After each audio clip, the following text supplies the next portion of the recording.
Selamat Hari Sumpah Pemuda ke-91.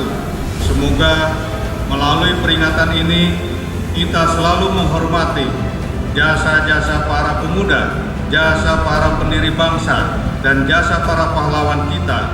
Semoga Allah Subhanahu wa Ta'ala, Tuhan yang Maha Kuasa, senantiasa melimpahkan rahmat dan ridho-Nya kepada kita sekalian.